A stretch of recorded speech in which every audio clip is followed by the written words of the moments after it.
On va prendre un passage dans 1 Timothée 4 à partir du verset 7. Mais refuse les fables profanes et absurdes comme les contes de vieilles femmes. Exerce-toi à la piété. Aujourd'hui, on va parler des fables. On va parler des fables. Voilà. La Bible, ici, dans ce passage-là, Paul s'adressait à Timothée, qui était son fils dans la foi. Il s'adressait à Timothée et lui donnait certaines recommandations par rapport aux faux docteurs, aux fausses doctrines, à toutes ces choses-là. Et il met en garde Timothée à la fin, si vous lisez même du verset 1er au verset 7, il fait des recommandations, il met en garde Timothée par rapport à des faux docteurs qui vont commencer à dire à enseigner certaines choses qui sont contre. Et il dit à la fin, refuse les fables profanes et absurdes comme les contes de vieilles femmes. Exerce-toi à la piété. Les fables. Qu'est-ce qu'une fable? Si déjà on remonte dans les commentaires, on voit qu'est-ce qu'une fable. On va regarder simplement dans le lexique. Fable, pour bien expliquer aux gens, même s'il y en a qui savent, il faut quand même retourner aux origines pour comprendre c'est quoi une fable. Parce qu'il y a des gens qui vont dire oui, non, fable c'est quoi? C'est juste, ils ont juste dit ça comme ça. Non, il faut retourner. Qu'est-ce qu'une fable? Ça veut dire quoi fable? Donc une fable, ça vient du grec mythos, donc en grec, dans la traduction grecque, la traduction d'origine, ça veut dire mythos. C'est un discours, une parole, des dires, une narration, une histoire vraie, ou une fiction, une fable, une invention, une affabulation. On parle de conte. Voilà.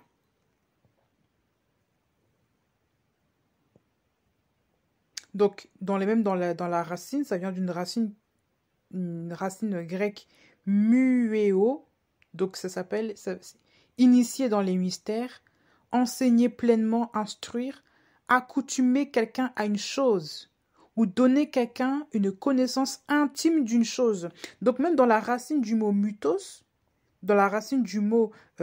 quand vous allez, par exemple, si vous tapez un fable en grec, vous allez voir, par exemple, sur mctv.com, vous allez voir le mot fable en grec, ou même dans d'autres sites, mais on vous montre vraiment la racine du mot grec, qui mythos, là.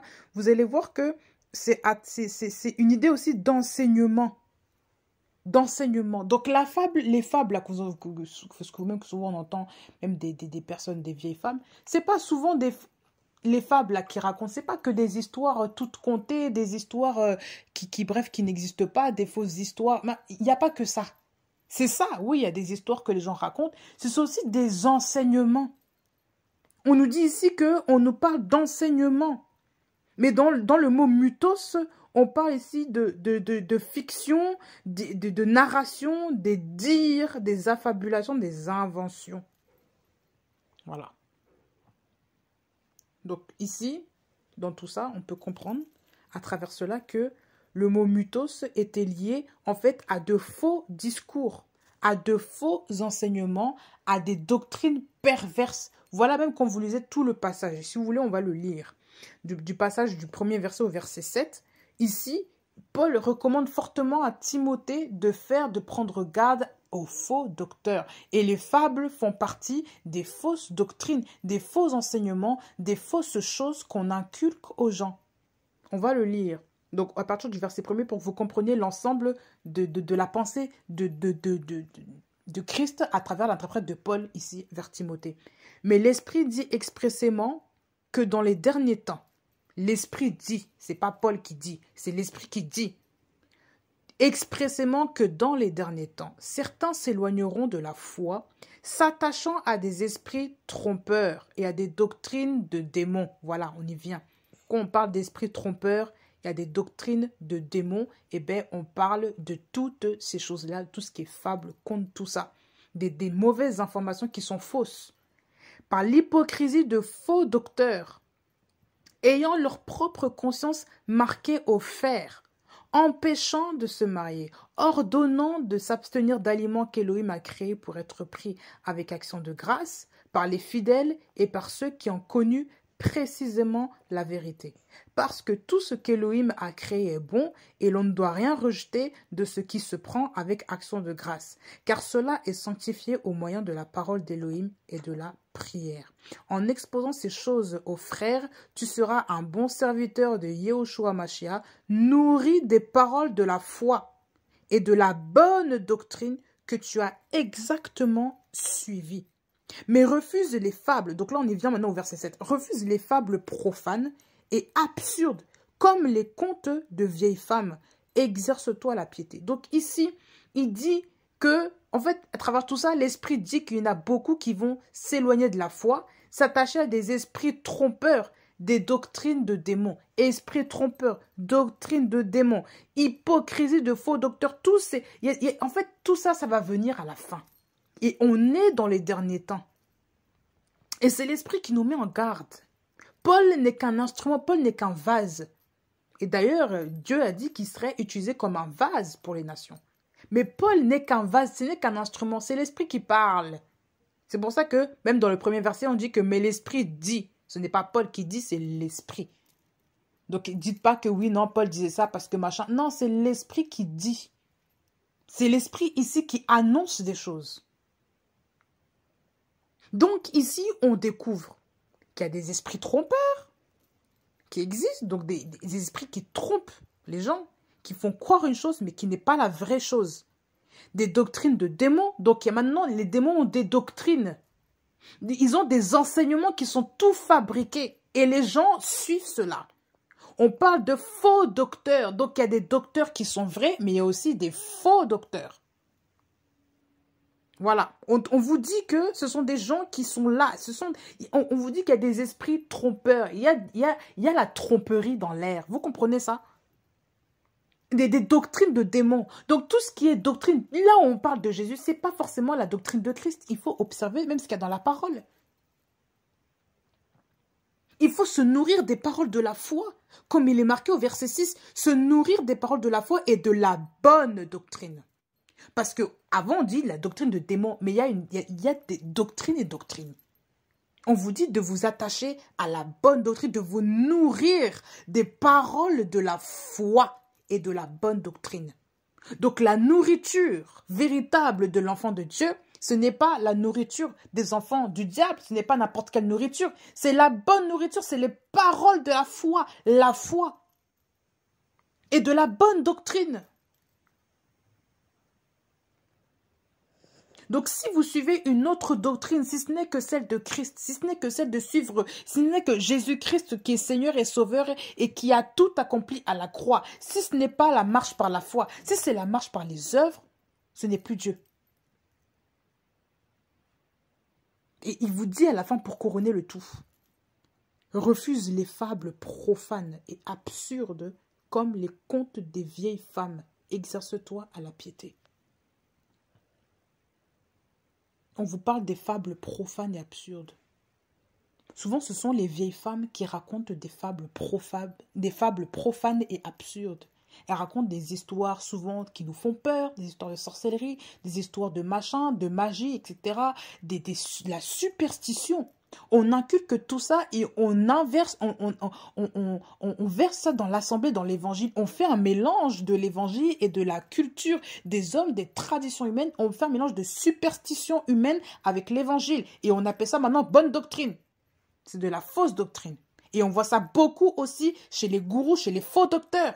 Ils disent qu'il faut prier de minuit à 3 heures pour avoir une révélation de Dieu. Ils disent certaines choses pour, soi-disant, avoir... Mais non, c'est marqué où? Où est-ce qu'elle est la marche par la foi? Où est-ce que vous pouvez... Comment est-ce que vous pouvez... Excusez-moi, là, je vais être vraiment catégorique. Il y a des gens qui prient de minuit à 1h, minuit à 3h du matin au soir, parce que bref, toutes les nuits, parce que le pasteur leur a dit. Ils ne font pas confiance à Dieu, là, qui garde leur souffle de vie. Ils préfèrent combattre toutes les nuits contre des démons. Mais à un moment donné, il faut quand même marcher par la foi. Il faut quand même se dire que j'ai mon Père dans les cieux qui me garde. Non, non. Vous pensez que c'est normal? Est-ce que vous pensez que ça, c'est une vie? À moins que Dieu, lui, t'a dit, il faut que tu pries. Mais même Dieu, là, qui est saint, qui est pur, est-ce qu'il va te faire, est-ce qu'il va te donner la peur des démons au point où tu vas commencer à prier jour et nuit? Tu vas plus fermer l'œil de la nuit parce que tu as peur des démons, tu vas commencer à dormir le jour? C'est quel Dieu, ça, qui est froussard comme ça? Ce n'est pas Dieu, en tout cas, ce n'est pas Elohim. Ce n'est pas Yahweh des armées, ce n'est pas lui, c'est un autre Dieu. Eh ben oui. Mais le seul Dieu, il est véritable, le seul Dieu véritable, c'est Elohim. Voilà. Celui qui n'a pas peur, celui qui protège ses enfants. Nous sommes protégés par Elohim. Nous ne sommes pas protégés par je sais pas quoi, par des prières, parfois non. Même dans notre prière, Dieu a déjà entendu nos prières. Il nous protège par sa grâce. Il nous protège parce que nous sommes entre ses mains. Nous sommes ses enfants. Nous sommes couverts sous ses ailes. C'est ce que la Bible dit. Vous croyez vraiment que nous sommes couverts par nos prières? Nos prières, là, c'est Dieu qui nous donne la force pour prier. Ce n'est pas nous-mêmes. Donc arrêtons de marcher par les œuvres. Marchons par la foi. La Bible, quand elle dit prier sans cesse, est-ce que physiquement tu peux prier sans cesse? Non. Il faut prier sans cesse en esprit.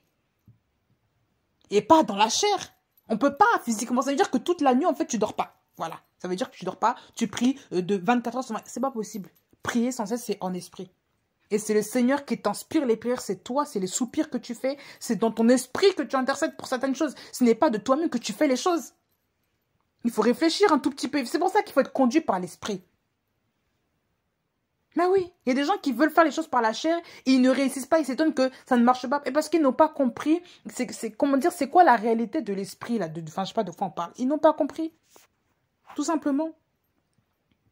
Ils n'ont pas compris. Qu'est-ce qu'une fable maintenant? Mythos, on vous parle de mythos. Ça vous dit rien? On vous parle aussi de mythologie. Si on parle maintenant de fable, pardon, je vois maintenant dans la définition, maintenant ici, là, de ce qu'on parle dans le dico latin.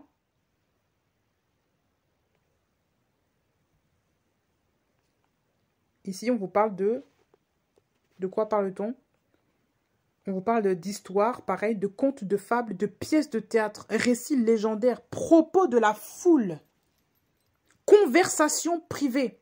Ça veut dire que les fables, ce sont des choses souvent que les gens vont vous raconter, ils vont entendre de cela. Par exemple, il y a beaucoup de choses même qu'on écoute sur Internet. Il faut faire très attention aussi à ce que vous écoutez. Il y a des gens qui vont prendre seulement des enseignements, ils vont fabriquer leurs enseignements en entendant, en voyant les situations des gens pour en fabriquer des enseignements. Par exemple, les quatre réalités sur les mariages. Une fois, j'ai vu ça. Je dis, mais oh.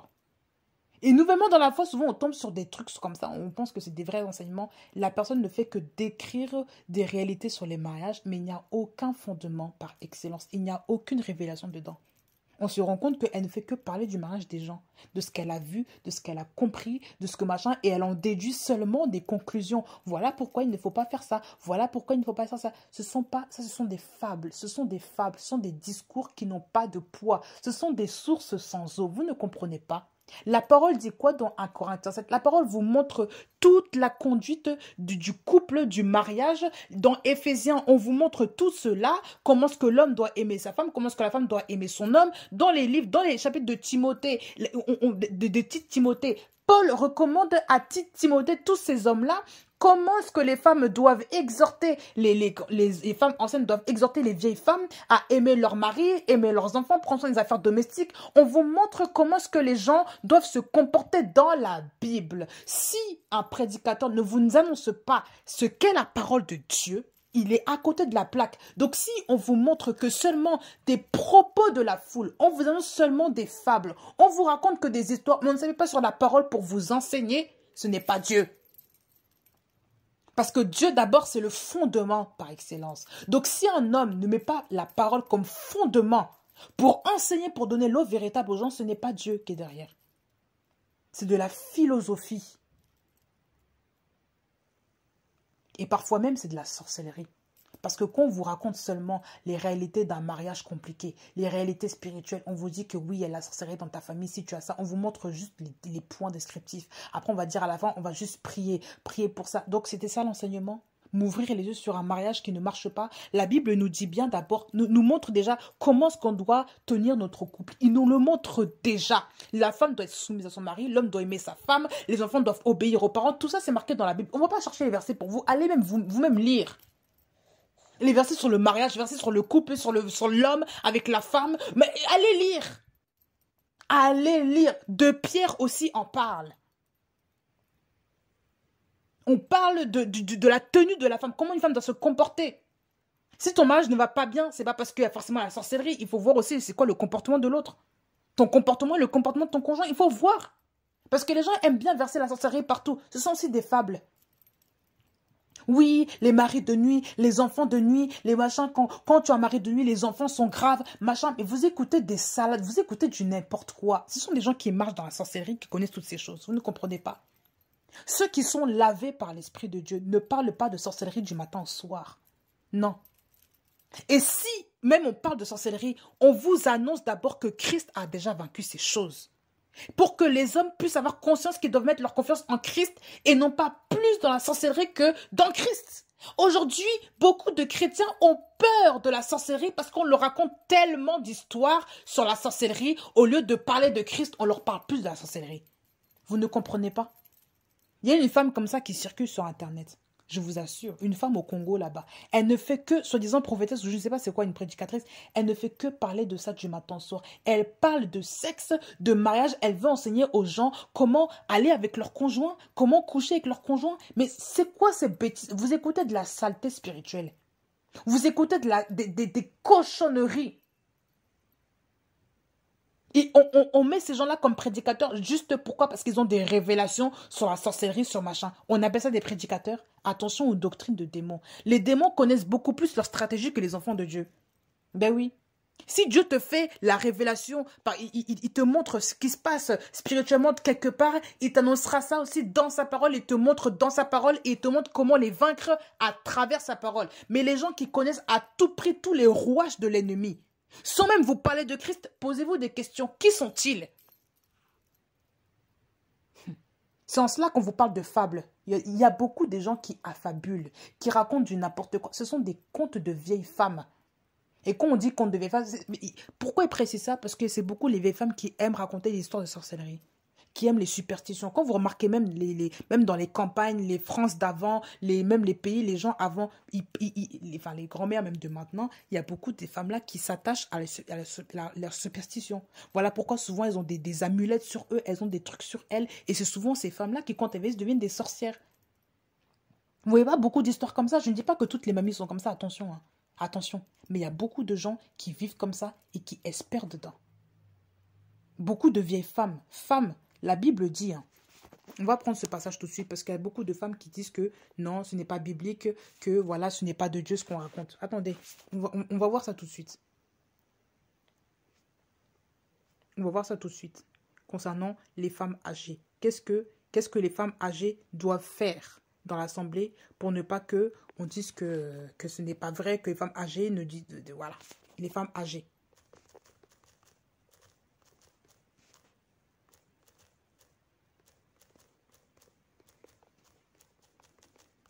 Il faut qu'on voit, hein, il faut qu'on voit la racine de toutes ces choses. C'est dans Tite 2. Alors, Tite 2. Parce qu'on pense que les femmes âgées n'ont pas de rôle à avoir. Les femmes âgées, donc on dit dans Tite 2 à partir du verset 3. De même que les femmes âgées soient d'un extérieur convenable à la sainteté. Qu'elles ne soient ni calomniatrices. Donc déjà les calomnies, voilà. Ni esclaves des excès de vin, mais qu'elles enseignent ce qui est bon. Donc on l'a vu que dans une première partie, le mot mutos, qui signifie aussi fable, vient aussi de la racine du mot muéo, qui signifie enseignement.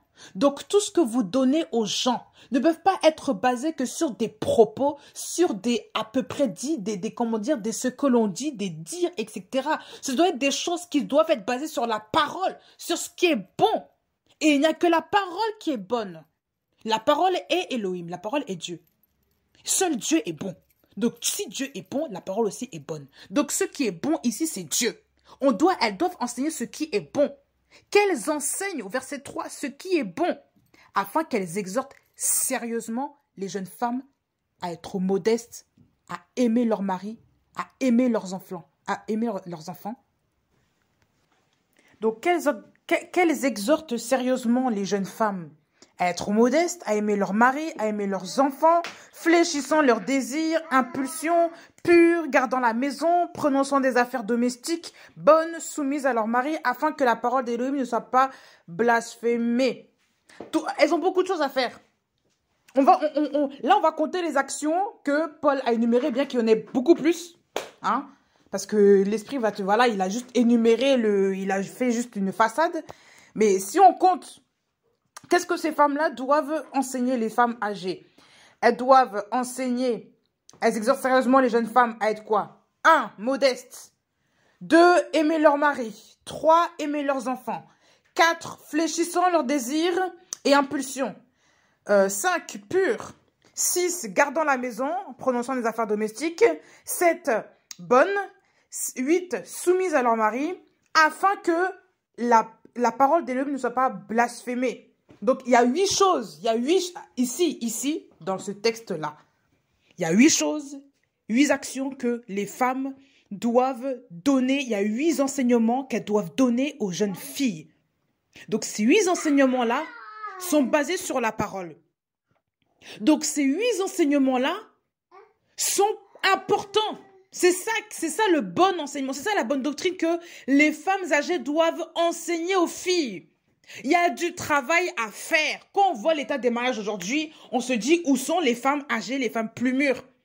Parce que souvent, quand on rentre dans le mariage, quand on manque d'expérience, eh ben, on a souvent besoin de conseils de femmes plus âgées pour tenir les enfants, tenir le mari, non, excusez-moi, tenir les enfants, aimer le mari, s'occuper des affaires domestiques, etc. Mais ici, c'est quel témoignage? On voit ici des femmes qui racontent des fables, qui racontent du n'importe quoi, qui racontent de la superstition, qui racontent des mauvaises choses et qui calomnient en plus de ça. Et les femmes qui sont âgées souvent, qui n'ont rien à faire, eh ben, on voit vraiment que c'est l'œuvre de la calomnie qui est dans leur bouche. Elles ne font que calomnier du matin au soir, raconter ça et là des histoires. Elles n'ont plus le jugement, elles n'ont plus le jugement pur et clair pour enseigner, pour dire des vraies choses, pour dire des bonnes choses. Hein? Comment voulez-vous que les assemblées, comment voulez-vous que les gens, les femmes puissent aussi être entre guillemets encadrées, si on peut se dire, au début de leur couple, où vraiment va exhorter ça et là, quand il y a des femmes qui ne pensent qu'à raconter des salades, des bêtises, et en plus de ça, elles racontent des choses qui ne sont même pas fondées. Ah oui. Elles racontent des choses qui ne sont même pas fondées. Comment voulez-vous? Il a bien dit, hein, 1 Timothée 4,7, refuse les fables profanes et absurdes comme les contes de vieilles femmes. Donc, les femmes ont des contes ici, elles ont des doctrines à elles, qui sont basées sur du faux, à la fois mélangé avec du vrai, et on en fait un guaguassou et on donne ça aux gens.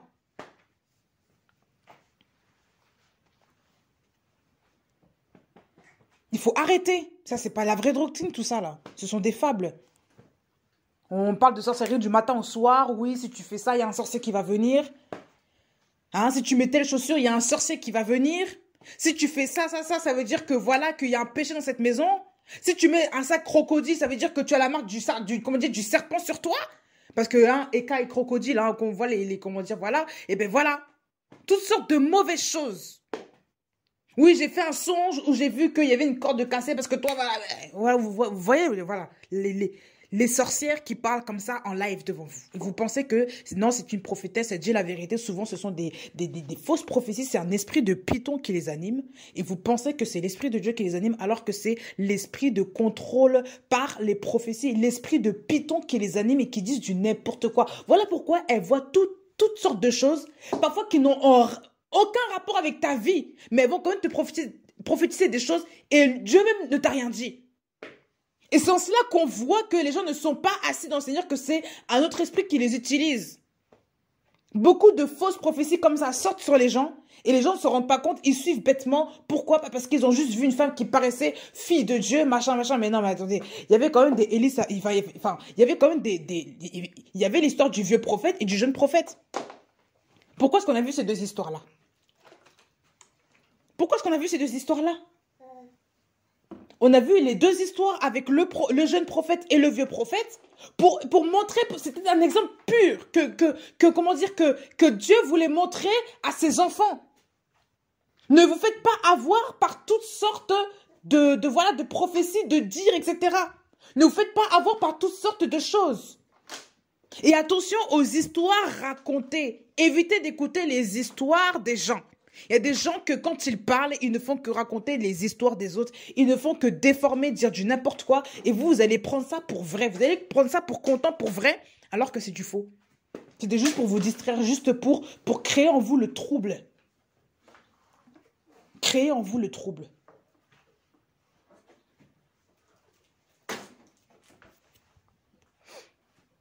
Dans 2 Thessaloniciens 2, on voit aussi cela, où Paul parle. Il dit quoi ici?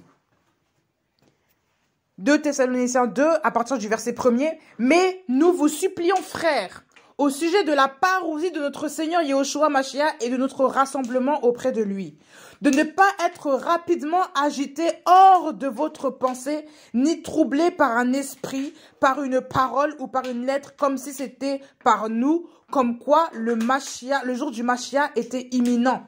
Que personne ne vous trompe d'aucune manière. Car il faut d'abord que vienne l'apostasie, que se révèle l'homme de péché, le fils de la perdition, etc., etc. » Je m'arrête là. Paul insistait beaucoup.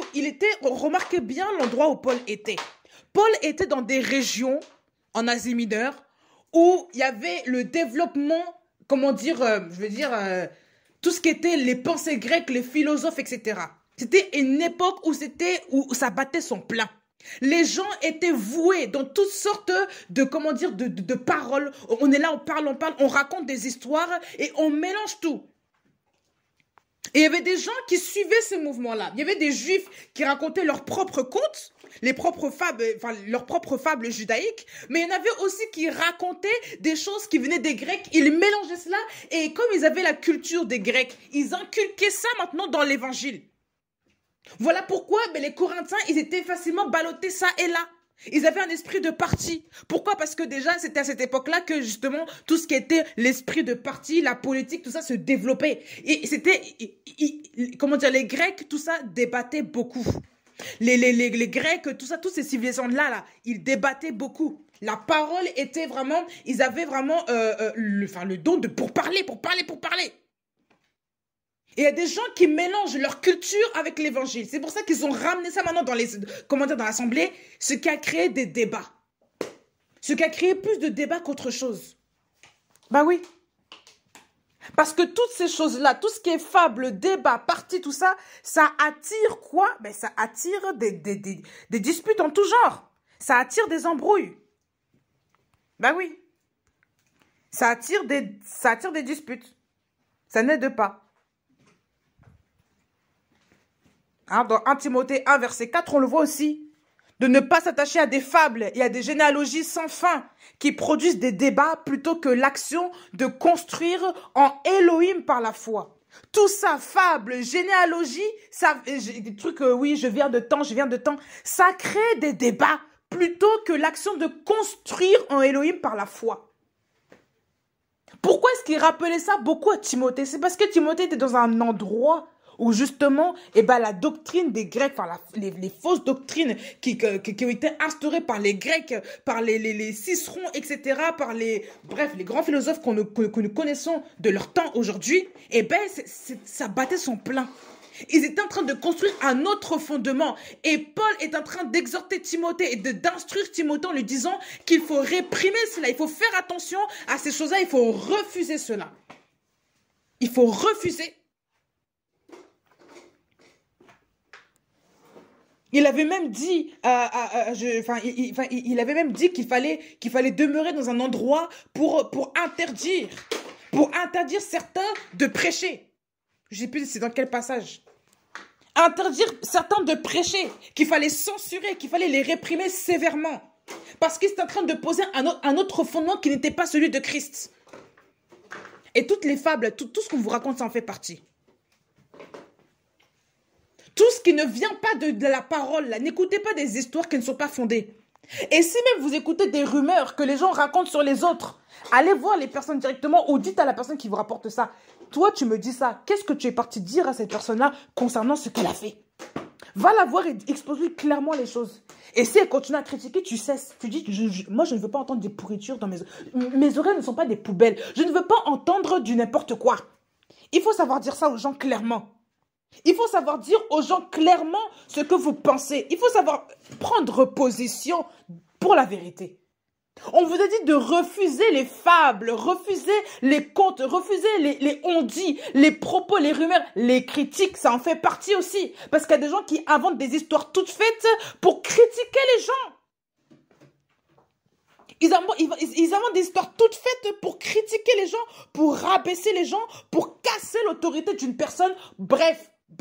En gros, pour vraiment vous piquer, vous mordre avec l'esprit de critique qu'ils ont. Vous ne comprenez pas. Ils veulent vous séduire. Ils veulent que vous tombiez dans ce piège-là. Ou alors, ils vont vous raconter toutes sortes de fausses prophéties pour que vous les écoutiez alors que c'est un véritable piège. Relisez l'histoire du vieux prophète avec le jeune prophète, vous allez comprendre beaucoup de choses. Non. Relisez l'histoire. Vous allez comprendre beaucoup de choses. Mais il y en a beaucoup qui sont versés dedans, qui ont un esprit de python, et on appelle ça véritable prophétie du Seigneur. Non. Ce sont des gens qui sont manipulés par l'esprit du diable, du python. La fausse prophétie qui a été déclarée dans le jardin d'Éden, là, au tout commencement, là. Mais non, Dieu a dit ça, Dieu a dit ça. C'est la même chose. Dieu vous dit une chose, mais eux, ils vont dire autre chose. Vous allez dire, mais comment ça se fait? Mais comme lui, c'est aussi un serviteur de Dieu, je vais l'écouter. Mais non, vous ne savez pas que réellement, c'est le serpent qui est caché derrière. Vous n'avez toujours pas compris ça? Et vous voulez encore écouter des vieilles, comment dire, des contes, des fables, machin, des personnes, souvent que vous connaissez, qui disent du n'importe quoi. Ou alors, qui racontent des préjugés sur les gens. Telle ethnie, ils font ça. Eux, dans le passé, ils ont mangé des chiens. Donc, il ne faut pas les épouser. Eux, dans le passé, tu vois, ce pays-là, s'ils ont fait ça, c'est parce qu'ils ont fait ça. Ils ont fait ça, ils sont comme ça, non, il ne faut pas les aimer. Ils ne peuvent pas être chrétiens, c'est pas possible. On a tellement entendu des choses. Par exemple, nous, dans notre culture, on a tellement entendu des choses sur les blancs. Nous qui sommes noirs. Wouh! Il faut écouter ce que souvent certaines personnes qui se disent chrétiennes disent. C'est grave. Oui, ils n'ont pas la bonne couleur, ils sont sales, ils sont vilains, ils sont plus moches que nous, ils sont ceci, ils sont cela, mais c'est dégradant, c'est grave. Et à un moment donné, j'ai dû dire à cette personne, maintenant, sérieusement, tu arrêtes de dire ça. Tu arrêtes comment dire, maintenant, tu arrêtes de m'exposer ça, je ne veux pas entendre ça. Ce sont des créatures qui sont créées par Dieu. Dieu a-t-il dit que la bonne couleur, là, c'est marqué où que la bonne couleur, c'est celle des noirs? C'est marqué où? Dieu, là, qui est le Dieu des couleurs, qui a créé toutes les couleurs, ne peut-il pas créer quelqu'un de différent? Pourquoi voulez-vous absolument tout ramener à vous comme ça et en créer des fondements dans votre vie? Ce n'est pas bon. Et Dieu n'est pas dans ces choses-là. Elohim n'est pas dans ces choses-là. Et le Dieu que je connais n'est pas un Dieu raciste. C'est le Dieu de tous. Il enlève, il prend qui il veut, il crée qui il veut, il fait ce qu'il veut avec tout le monde. Donc s'il veut créer un roux, un blanc, un chinois, un maghrébin, un asiatique, un aztèque, un japonais, je ne sais quoi, il fait ce qu'il veut. Donc arrêtons les mélanges. Arrêtons les mélanges. Et pour conclure, je vais m'arrêter là après ça. Attention aux doctrines qui proviennent tout droit des cultures et dont vous inculquez l'évangile dedans. Je prends un exemple qui m'avait frappé une fois. Il y a des gens qui sont convertis au Mexique ou en Amérique latine. Ou en Asie, peu importe. Mais surtout, j'ai vu ça en Amérique latine. Les esprits culturels de ces pays, les esprits de mort, les prières bizarres, ils les invoquent et ils invoquent en même temps Marie et après ils prêchent Jésus-Christ. Ils mélangent tout ça, ils disent que c'est ça l'évangile. Ça, ce n'est pas l'évangile. Et on voit ça souvent chez au Mexique ou en Madagascar où il y a cet esprit-là, où la fête des morts.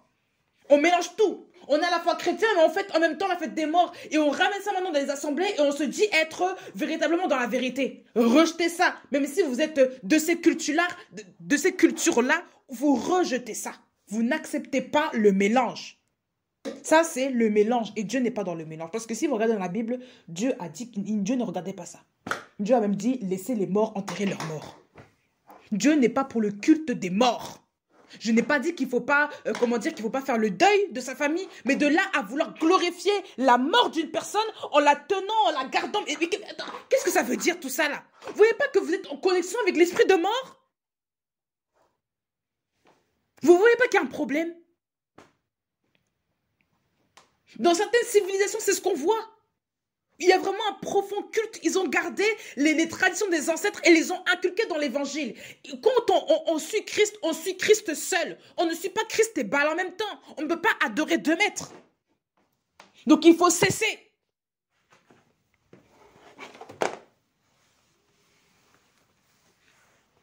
On ne peut pas adorer Christ et Bélial. On ne peut pas adorer Christ et Baal. On ne peut pas adorer Christ et Maman. On ne peut pas servir deux maîtres à la fois. Car ça, soit on adorera un, soit on haïra l'autre, mais on ne peut pas aimer deux maîtres à la fois. Il faut choisir. Donc si vos cultures sont contre l'évangile, qu'elles imposent qu'il faut toujours vouer un culte aux morts, qu'il faut vouer un culte à la chair, il faut vouer un culte à, je ne sais pas, à un esprit particulier ou un ancêtre, ce n'est pas la doctrine de Dieu. Il faut rejeter cet enseignement-là, il faut rejeter tout ça. Il faut garder la parole pure et véritable. Parce que Dieu n'est pas dans ces choses-là. Pareil pour les Africains. En fait, pareil dans toutes les civilisations. Tout ce qui est pendu au mur, les bois, les têtes de cerf, il faut arrêter ces choses-là. Vous savez ce que ça veut dire, c'est ça, là? Il faut arrêter ces choses-là. Les superstitions à n'en plus finir. La sorcellerie aussi à n'en plus finir, que même les Africains mettent ça maintenant dans l'assemblée. Parce que comme anciennement, ils étaient animistes, ils ont vu que leurs pères ont fait ça, on commence maintenant à rentrer ça dans les assemblées. Et même voilà pourquoi on voit tellement de désordre dans les assemblées. On voit tellement de mélange de mysticité parce que les gens ne veulent pas accepter l'évangile pur, l'évangile véritable. Ils veulent mélanger, tronquer les choses. On accepte un évangile maintenant qui est paganisé, un truc mélangé, je sais pas, qui n'a pas de poids. Et on trouve ça normal. On accepte un évangile qui est complètement contrefait. Ce n'est pas l'évangile de Christ. Ben non. Non. Ce n'est pas l'évangile de Christ. Et ça, dans toutes les civilisations. Je vais juste donner des exemples. Je n'ai pas dit que ces cultures-là sont mauvaises en soi. Mais il y a des choses qui sont mauvaises dans ces cultures-là, il faut le dire. Histoire de mort, là, ce n'est pas bon. J'ai pris des exemples. Mais dans toutes les civilisations du monde, c'est ainsi. Parce qu'on dit que le monde est sous la puissance du malin. Il est sous la puissance de l'ennemi. Donc, il n'y a aucune civilisation qui en épargne. Dans toutes, il y a toujours quelque chose. Bah oui. Que ce soit au Maghreb, que ce soit en Afrique subsaharienne, que ce soit en Europe, en Asie, en Australie, en Amérique, partout. Partout, on découvre ça. Vous allez voir que dans chaque culture, il y a toujours quelque chose que les gens introduisent. Même jusque là-bas, en Alaska, avec comment dire, les Esquimaux, tout ça là. C'est ce qu'on voit. Ben oui. Pareil. Ils sont là, ils sont chrétiens, mais on a quand même des rites ancestraux qu'on inculque dans l'évangile. On invoque quand même, on fait des prières particulières. Hein? On est là avec nos gris-gris, on garde nos amulettes, mais on se dit chrétien. Ça veut dire qu'on ne reconnaît pas la puissance du Christ. On ne reconnaît pas la puissance du Machia. Ben oui. Comment voulez-vous être sauvé si vous êtes mélangé comme ça? C'est pas possible. Il faut faire un choix. Je m'arrête là. Que Dieu vous guide. Que vous revenez sur l'enseignement véritable du Père. Que vous brûlez vos amulettes, que vous renversez vos idoles de mari, de je ne sais quoi, de père bizarre. Vous me renversez tout ça. Brûlez tout ça, jetez-les à la poubelle. On n'adore pas des idoles. Ce sont des statues faites de mains d'hommes. Vous adorez ces choses-là. Il faut rejeter ça. Et vous qui avez aussi la tradition, la culture des morts, laissez les morts. Quand ils sont morts, ils sont morts. Il n'y a pas de lien, il n'y a pas de rapport entre les morts et les vivants. C'est ce que la Bible dit.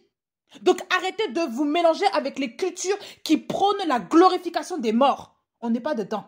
Que vous veniez du Mexique ou je ne sais pas comment dire, surtout d'Amérique latine, là. On n'est pas dedans. Donc si vous voulez suivre Christ, soyez entiers. Que Dieu vous bénisse, que Dieu vous garde et que Dieu vous accompagne au nom de Jésus.